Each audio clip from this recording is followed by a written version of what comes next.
The good news is tons of suppliers and new companies are looking at our channel as a meaningful distribution strategy, or in some instances, the only distribution strategy.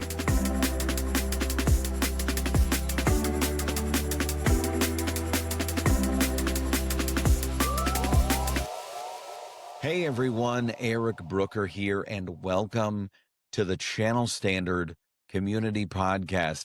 Today kicks off something really special, a brand new series where we sit down with executives from across the TSD ecosystem to explore their stories, their vision for the future, and their take on where this industry is headed, including private equity, the evolution of the industry, and everything in between. I am thrilled to launch this series with my first guest and friend, Brian Miller, the co-founder of Bridgepointe Technologies. This conversation is packed with insight and perspective you won't want to miss. Let's dive in. Brian Miller, welcome to the show. It's good to see you, man.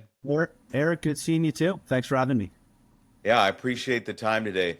This is an interesting one. Let's jump in. I don't know the Bridgepointe origin story. I know that you got started, I think, in 2002, but I don't know the founding, how it happened, what the thesis was, and all that. So maybe as we jump in, tell us a little bit about how you guys got started. Sure. I can even go back from 2002. So Scott Evers, my partner, and I grew up together after college, got into the industry at the same time, at the same company, through a friend of ours from high school, and worked for various companies here in the Bay Area for 5 years. The last one was a startup, CLEC. Even though we didn't market ourselves as a CLEC, we were a CLEC. And unfortunately was a byproduct of the dot-com telecom invasion of early 2002 or really late 2001. And so we started Bridgepointe basically out of necessity. We were at points of time in our life where we didn't have the expenses that we currently have to live, and we looked at one another and said, hey, if we're ever going to be entrepreneurial, we got to do it now. So we started the company exactly almost 23 and a half years ago, exactly. And initially we were just going to customers that we had in our, that we knew from our previous experiences, and most of them were in survival mode. And we were trying to figure out how we can help them and make money at the same time. And, based on pure luck, the channel was really starting at that time. So Scott and I were back to back for the first 2 years. And prior to that, taking advantage of the run up in the telecom industry, he and I had moved up within the organization and had jobs we probably weren't prepared for, and had people that were reporting to us that were significantly older. It was definitely a trial by fire. We learned a lot. And then we took a big step back and picked up the phones and started cold calling like we did when we first got in the industry. It was very humbling, to say the least, but, we realized that, hey, there's an opportunity here. And then we just, fortunately, like I said, timing's everything. The channel just grew at the same time as we were growing. So I got to ask you, if it wasn't this industry for you, what would you be doing today?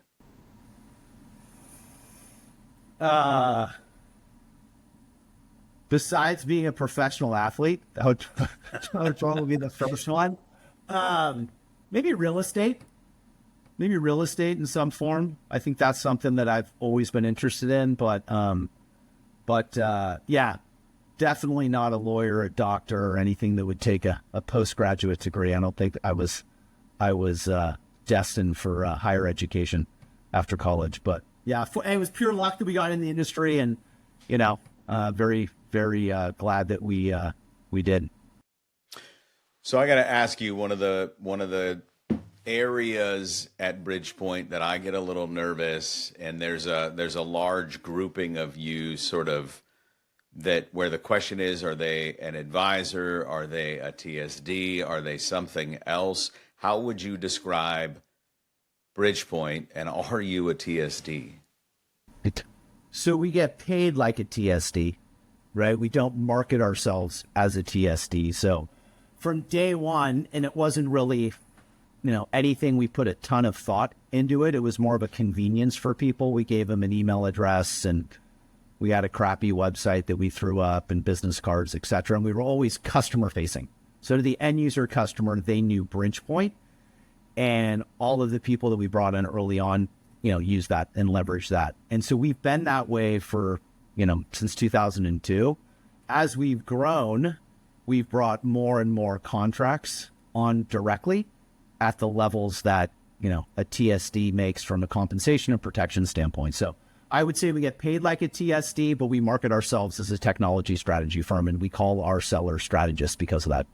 So I want to jump into that a little bit later. I want to talk more about your strategist, and maybe as we do that, talk to me what makes you different as an entity. Why would I choose to align myself with Bridgepointe versus aligning myself with someone else that thinks of themselves in a similar fashion?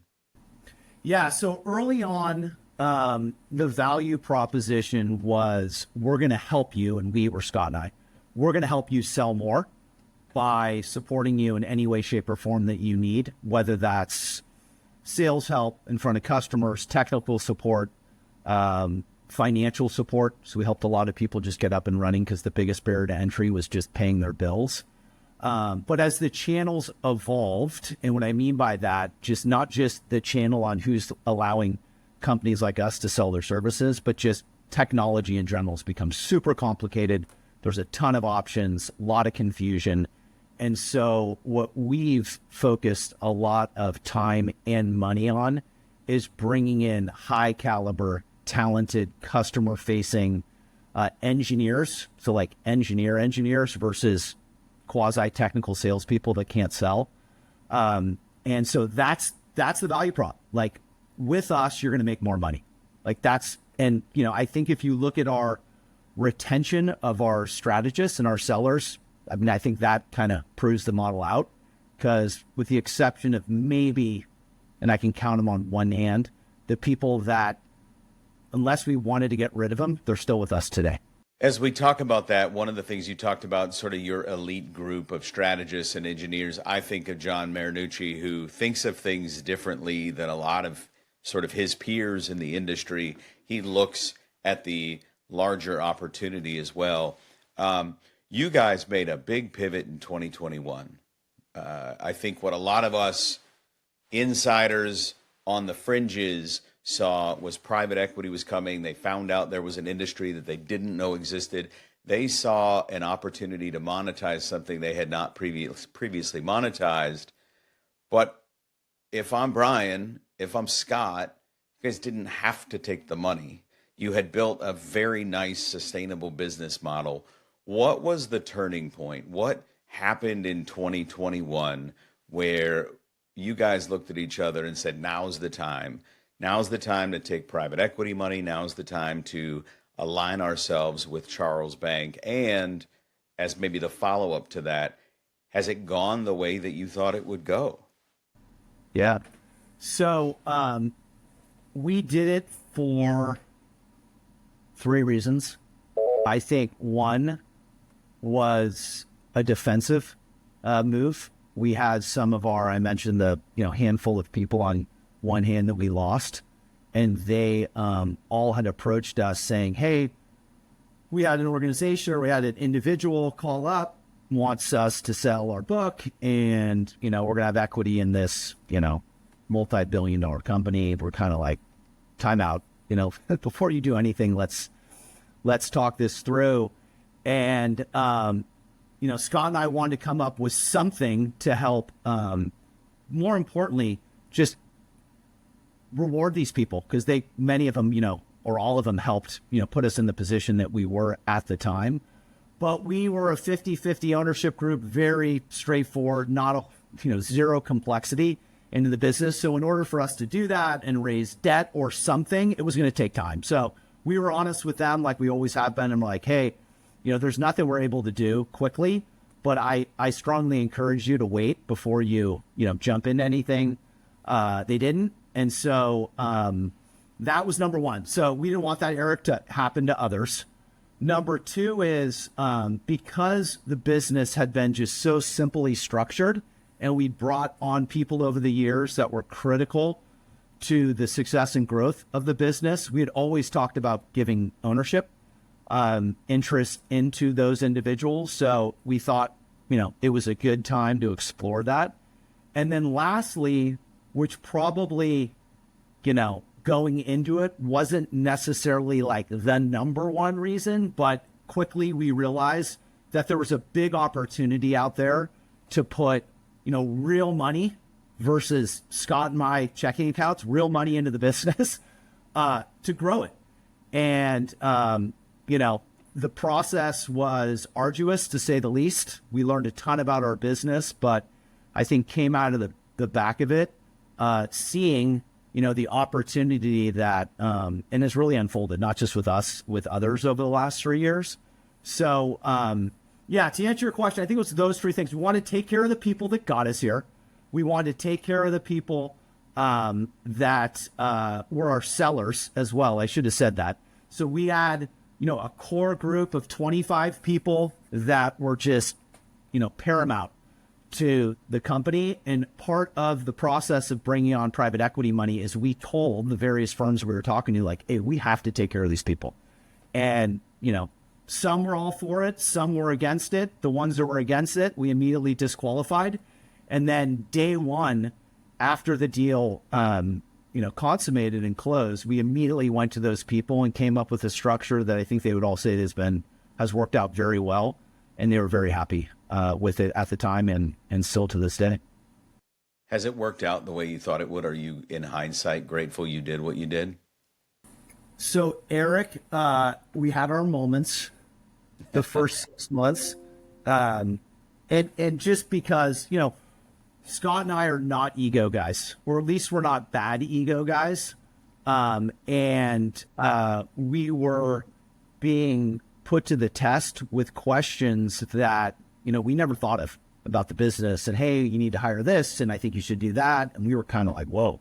Because we were so focused on running the business and being in the business that we never took a step back and really looked at working on the business. So quickly, we built out a management team that's still with us today. And that was super helpful. So I think doing that all of a sudden, opened up our eyes to it can't just be the two of us. We're going to break. And so because of that, all of a sudden, these suggestions that we were a little bit hesitant to were working out. So quickly, we realized, hey, we found the right partner. And I always say, humbly speaking, I think we're a really good partner too, because we are open to ideas. It's not a, hey, if we didn't think it, it's a stupid idea. And they've not, knock on wood, to this day, 3.5 years later, push back on anything that we've asked of and said no. They definitely ask a lot of questions, but they've never just said no, we're not going to support that. That's about it. And you hear all these horror stories about private equity, which is funny because most of the people that tell them have never been involved. It's pretty hilarious. But they've been fantastic. Couldn't be happier. Good. I love it. I'm curious. One of the things that anyone in the industry hears is the rumor mill, whether you're a TSD, a trusted advisor, an advisory firm built like you guys. It feels like all of them are in the rumor mill for acquisition or investments or something along those lines. What do you see next in this industry? I mean, when you started, there were a handful of suppliers in the ecosystem. There were about 50 when I started.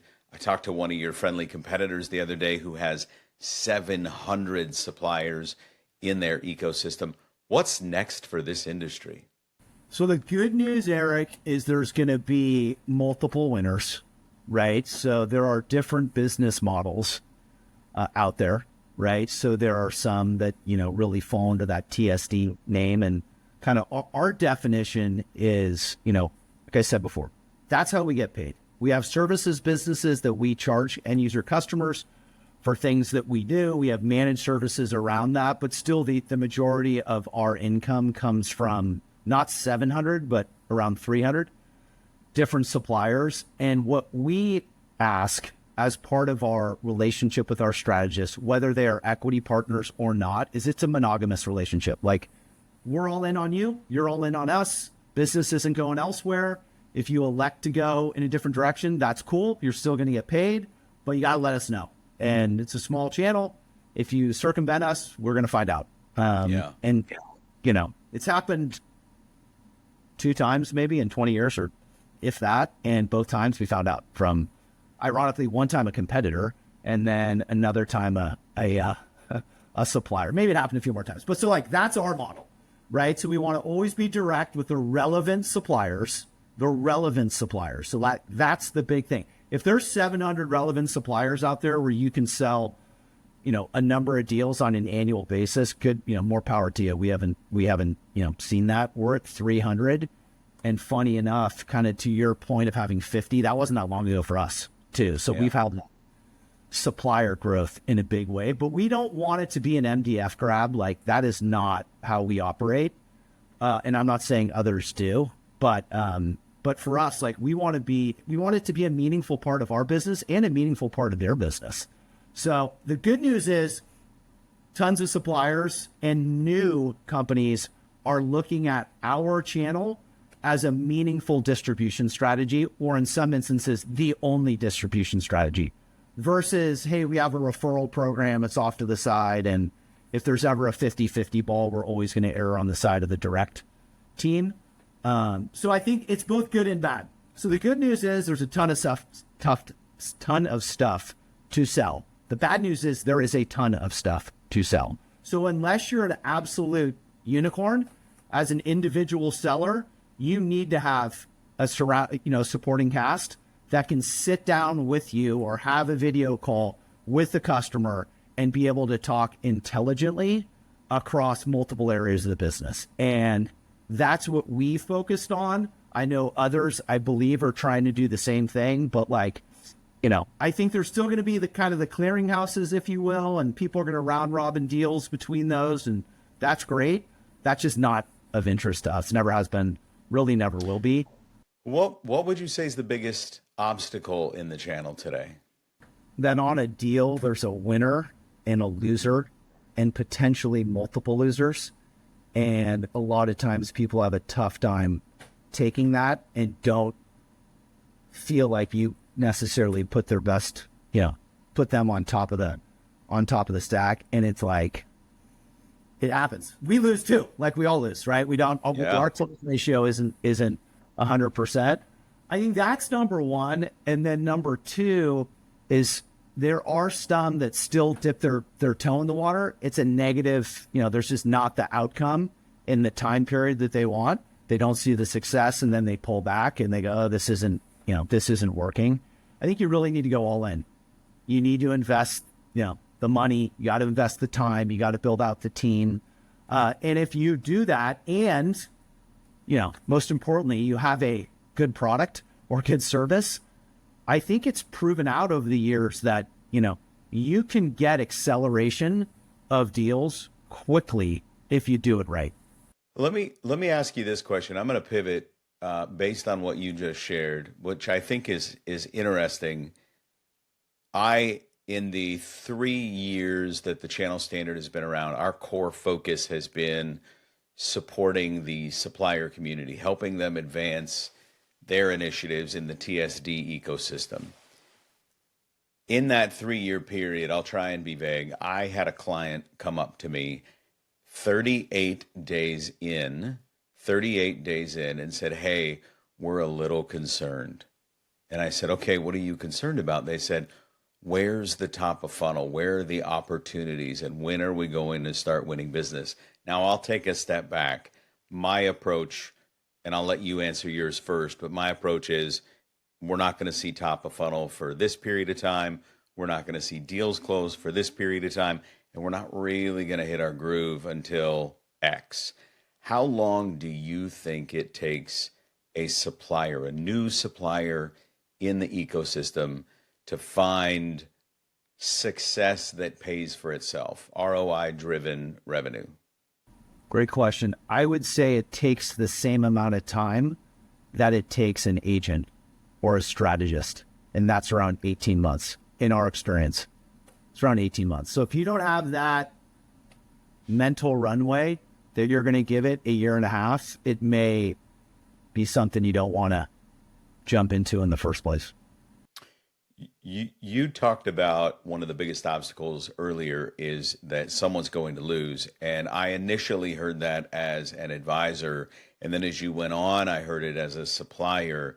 What's so interesting to me, one of your counterparts, one of your friendlies shared a report that articulated about the time I got started in the channel, let's say 15 years ago, the channel or a channel was only about 20% of IT decisions ran through a channel. That number is now closer to 80%. I think the statistics said something around 76%. For the first time, I'm starting to see trusted advisors going against trusted advisors. When I was an agent 13 years ago, 14 years ago, I would bump into the direct team. I think less and less of that is happening, and more agents or more strategists are bumping into each other. Are you seeing that as well? Oh, yeah. It's insane. It's nuts, which is good and like everything. It's good and bad. It's right? good and bad. Hey, really quick, getting back to your supplier, and this isn't something that I made up. It was, gosh, I'm trying to think. It was a head of sales years ago to supplier. And what he said is, what keeps me up at night isn't the deal I lost. It's a deal I didn't know about. Yes. So if I can get an opportunity and a seat at the table and I lose for whatever reason, that's fine. Not happy with it, but that's fine. What is like gives me anxiety is when I hear a competitor of ours closed a deal and no one had no one was competing against it.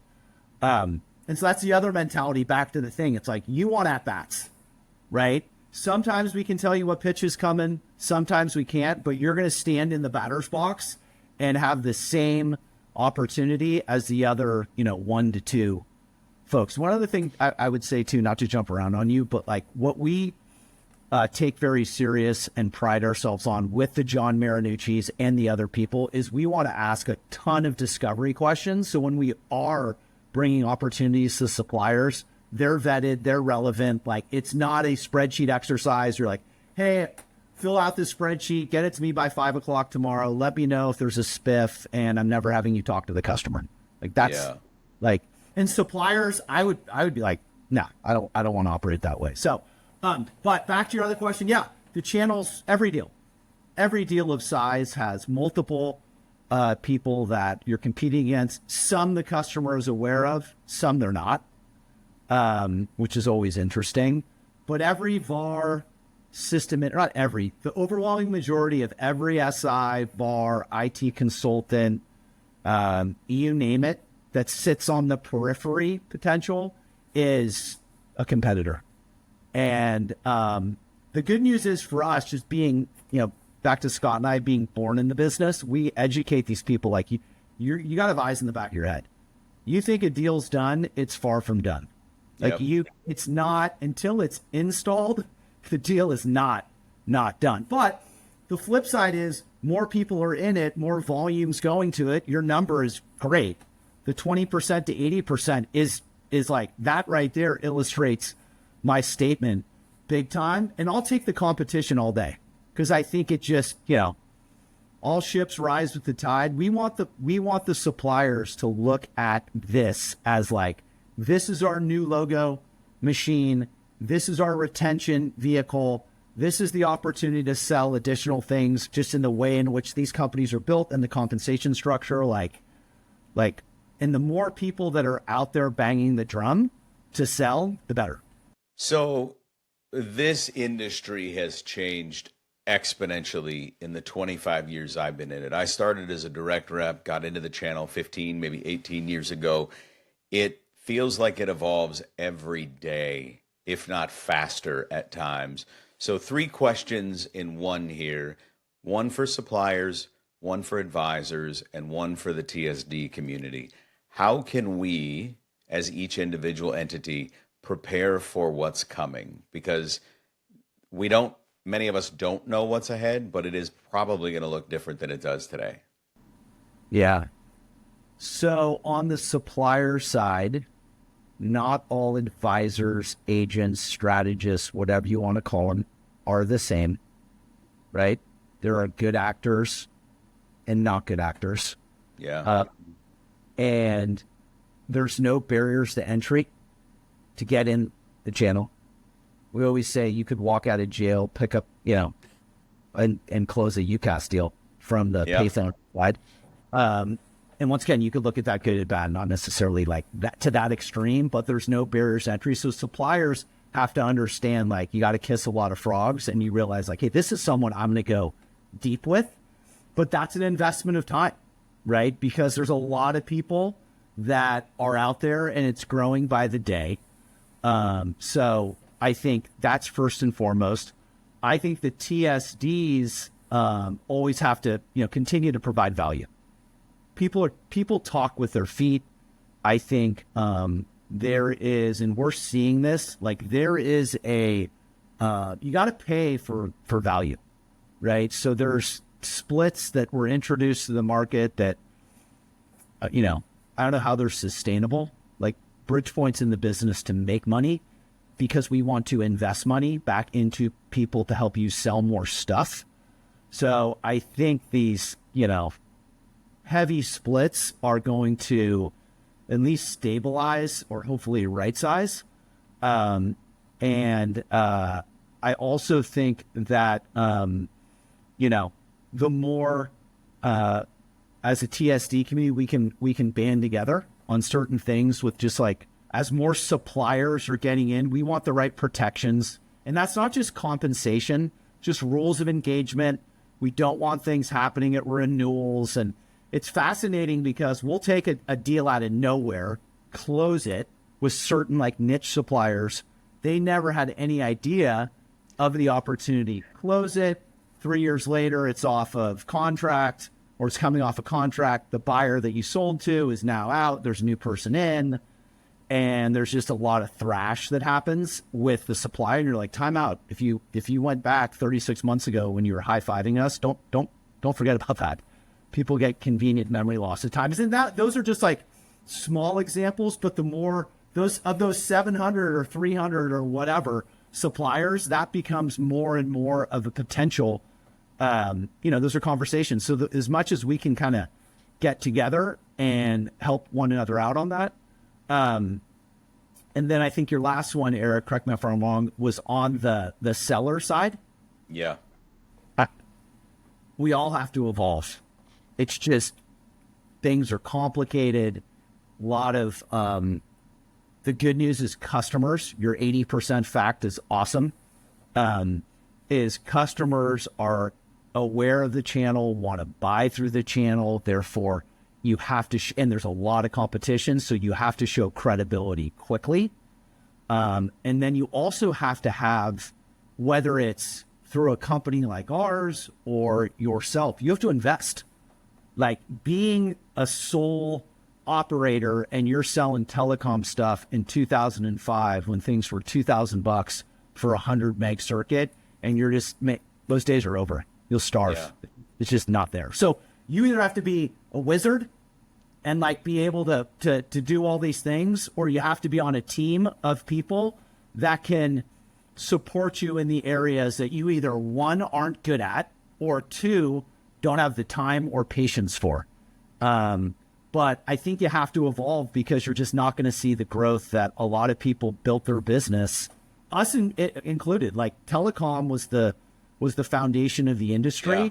We were very fortunate. I should have said this at the beginning. Eric, Scott, and I were very fortunate. We grew up in the Silicon Valley. And so that's where we, started our careers. Pure luck in a time frame where like the internet was just started. Pure luck. So we moved up like the IT stack purely because we had to. Like the companies here were asking questions, and we're like, and then we hired our first engineer. And then once we hired that person, we realized, oh my gosh, the ROI with a talented person on these types of conversations is through the roof. And then that's what we continue to invest in. So I would just say people have to evolve, and a big part of that involvement, they have to invest in their business or partner with a company that is indirectly going to invest in their business on their behalf. I think of me as I've grown my consulting practice over the last number of years, that the biggest aha moment was when I decided to start investing. I was doing everything, trying to keep it on the cheap, trying to be reasonable. And all of a sudden it was like, no, I got to do some things that are uncomfortable. I've got to spend some money in areas that are really uncomfortable. But in doing that, it has paid dividends, to say the least. What advice would you give someone trying to get into the channel today, regardless of the role, just maybe a direct rep trying to get in on the channel side, maybe it's someone thinking they want to start a practice of their own and become an advisor? What advice would you give people? One piece of advice is, if you don't have the ability, whether it's the Rolodex, the network, the prospecting chops, if you don't have the ability to get meetings with end user customers, not a fit. Yeah. Like it's an activity-based sport. Some of our most successful people are the least technical, but they have it in getting appointments. The flip side is, we've had super talented people here. You get them on the whiteboard, they're going to knock a customer's socks off. But if you can't get in the room, it's irrelevant. So that's like the thing that we tell people, like, do you have the ability to get appointments with decision makers or influencers at medium-sized and larger business accounts? And, most people are going to say yes, but you really have to look at yourself and go, you're going to starve. If you can't do it, you're putting yourself and potentially your family in a bad spot. Yeah, 100%. I've seen both sides of that before, and I agree with your sentiment. It doesn't matter what your skill level is. If you're willing to put in the motions and pick up the phone and leverage your network, then I think you're going to thrive. There's a lot of this is an understatement. There are a lot of trusted advisors selling. There are a lot of trusted advisors, candidly, retiring. How can we as an industry do a better job of attracting newcomers, not on the channel selling side as suppliers, but one of the concerns that I've heard sort of whispered in the industry is, we're going to buy our way out of the industry, meaning we're going to buy the sellers, we're going to become these huge big firms, but we're not going to have any smaller shops that are out there thriving, or even individuals like you've got on your team where we bought the equity, they're no longer a part of the business in some of the other models. How do we get new people in this industry thriving? Yeah. So first off, the biggest misconception with us is we want people to not leave, right? So, you hear these stories where people are buying them, moving them out, putting 20-somethings on their base, trying to retain them and grow them. And it gets back to what we talked about a few minutes ago. It's super competitive. That's something that, if you're attempting to do that, it's not impossible, but it's not the easiest thing to do. So on the equity partner side, and those are people that we invest, it's an important term. We invest in their business. We don't buy their business. We're giving them these earnouts over 3 years, 6 years, etc., because we want them fired up to grow, right? But eventually they're going to want to not, work 60 hours a week. And so how can we surround themselves for a long period of time with someone that is basically their succession plan? Like that's, I ask people all the time, like, hey, forget Bridgepointe, forget private equity. If you were hit by a bus, what happens to your base? Yeah. Like, my kid will take it over. I'm like, the 20-year-old that, you were concerned about a year ago was going to flunk out of college.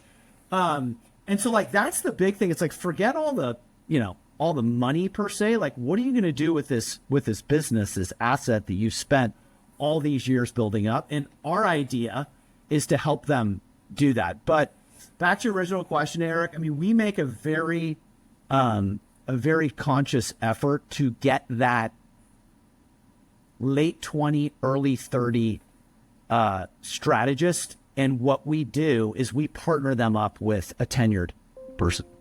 So we come up with a financial arrangement that makes sense. We may participate in that. The strategist may participate in that, but it's really a farm league system. And it's worked out really well, but it's not easy. And the companies like the one that Scott and I started with, where it was people that were 22 years old, and they're teaching you how to do everything. I mean, they're spoon feeding you. Hey, this is what you say. This is how you do it. They're monitoring calls. You're having Monday morning meetings. You're having funnel reports on, Friday. You're embarrassed if you haven't closed a deal. Like, I don't think there's a lot of those jobs out there. So, which is too bad.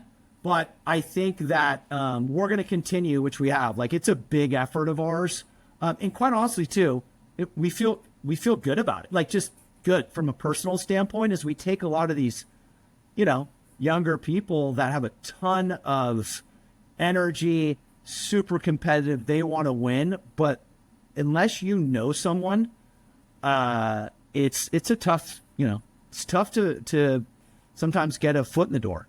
So that's what we're doing. I love it. Last question, maybe the one I'm most excited about. What's next for Bridgepointe? Continue this is to when do you what tell we're us all the secrets.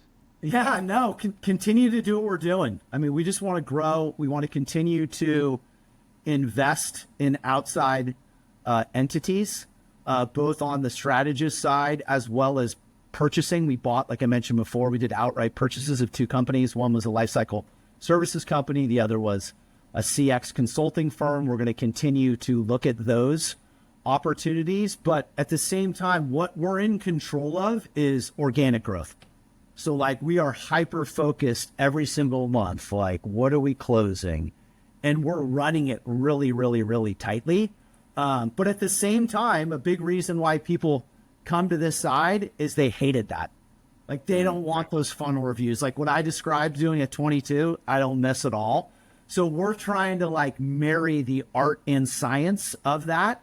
And so far, so good. But I see a lot of upside for us and others for that matter. But I think, if you believe that the channels continue to grow, it's can continue to be complicated, it's continue to be super competitive, that Bridgepointe and potentially others that have that more like boutique-y feel, I think are going to separate themselves. Unless you're, like I said, unless you're a unicorn. If you can go in and you can do all those things, I'm jealous.